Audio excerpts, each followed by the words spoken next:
North Island drought worst in history. This is the North Island of New Zealand. Drought gripping the North Island is the most severe in history, with the crisis far from over, both for now and in the years to come, scientists say.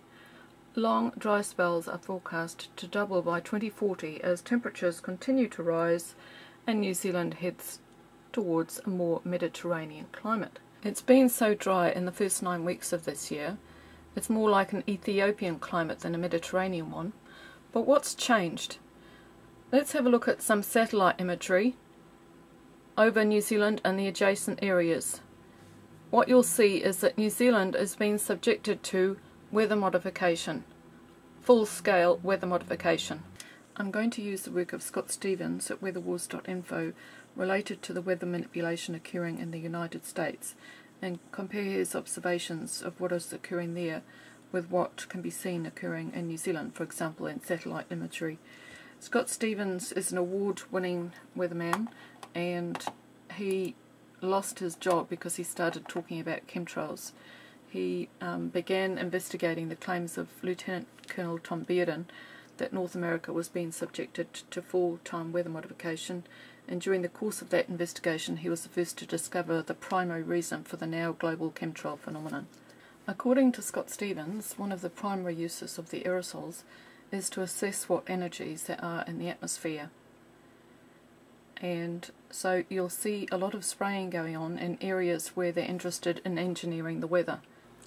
This is the satellite image for January the 1st, 2013. Interesting lines here.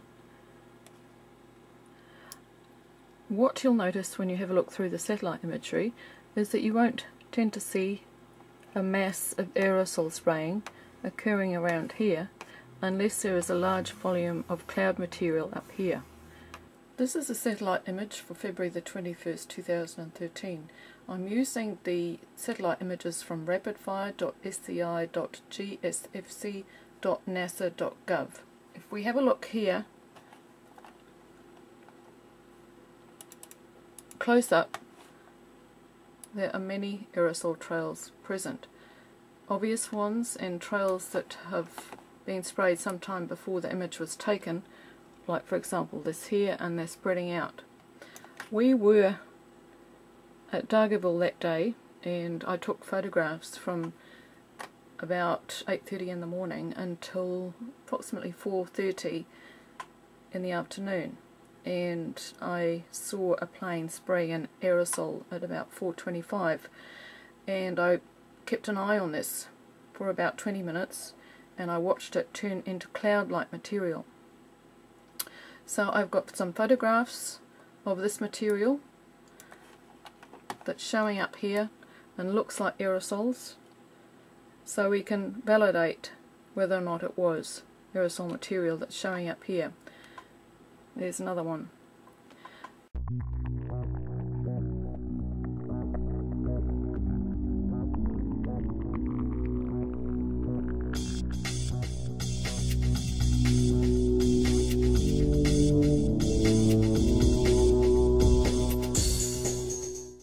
This photograph was taken on the evening of February the 21st, looking west.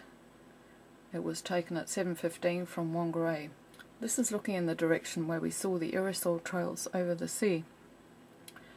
This illumination is not caused by the sun. This is caused by some unnatural force that's heating this area. Here's the same kind of effect here. This was shot on the 31st of March 2011, and this is looking east this time, and as you can see the sun is here on the left hand side, yet we have the glowing on the right hand side of the cloud. That glowing is not due to the sun, it's due to that material there being heated. This was August the 12th, 2010. And it's also got quite an unnatural shape as well as these strange colours. Also notice all the aerosol material in the background. There's an aerosol trail there. I can see what looks like a newly sprayed trail in the background there. That could be one up there as well. But this looks like a milky white haze of aerosol material. So here we have a lot of cloud material. This is 2 days before the flooding in Australia, the major flooding. Here we have a lot of cloud material not far from the North Island, and we have a lot of aerosol trails. A known consequence of putting particulates into the atmosphere is drought inducement, because when the atmosphere is saturated with particulates, there are too many condensation nuclei for rain droplets to form into a reasonable size. It's no coincidence that drought inducement is listed as one of the objectives in the 1996 US Air Force document, Weather as a Force Multiplier, Owning the Weather in 2025.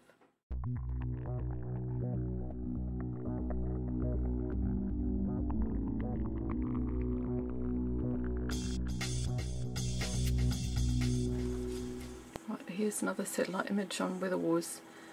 I've got these holes here, small holes there, and the description: another wet storm is headed into California with the heaviest of the rains south of San Francisco. Active suppression of the rains and environment directly ahead of the storm is evident with a few of the oval holes. Negative energy imprints pointed out. This is satellite imagery of New Zealand from the 2nd of February 2013, and there's something quite interesting in this one, as well as pairs of small holes which may or may not be relevant. There's small holes just there. There is a circular indentation, what looks like a circular indentation in the Milford Sound area. It looks like a smaller one there, and another one just there. Perhaps that's one there as well. Maybe one there. Here's another example of a circular indentation with rippling nearby. This was taken in 2004 in Michigan, and it's at weatherwars.info. And it's quite interesting that we've got these interesting cloud formations adjacent that, just as they were on the picture at weatherwars.info that I just showed. This is for the 10th of January. There's Lake Taupo down there at the bottom, and there's some interesting formations just there. Here's an example of a circular indentation. This is at weatherwars.info. Here's a circular indentation just here. This is the image for the 4th of February. It seems to be something unnatural occurring just there. I'll take a closer look. There's that image enlarged. It's quite interesting what's going on here. This is satellite imagery for the 21st of February over New Zealand and the adjacent areas. And at the top of the north, here we are, this is the top of the North Island just here. Let's see, Dargaville's down there.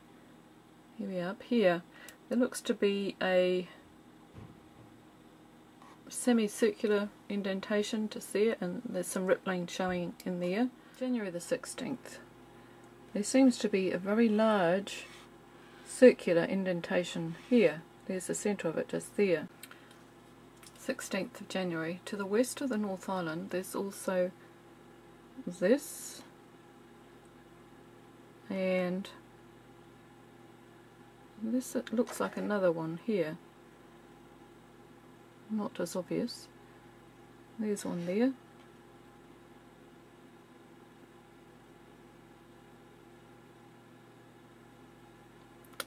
There's one there, just there.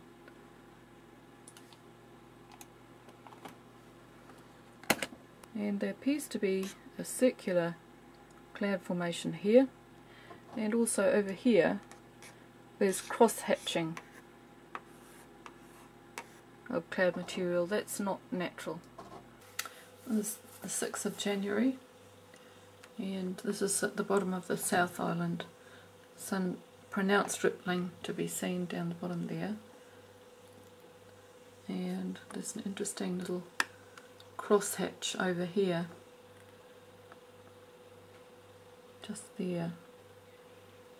It looks quite unusual.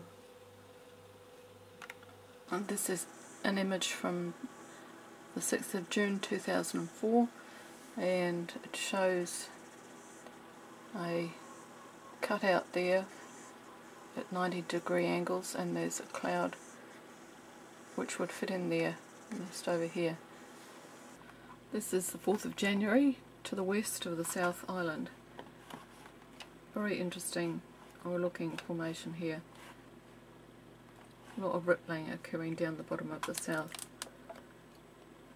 We are looking at how drought is induced and how drought is maintained. Could the United Nations be behind this skullduggery? Here's an article at the Green Party website which suggests that they might be.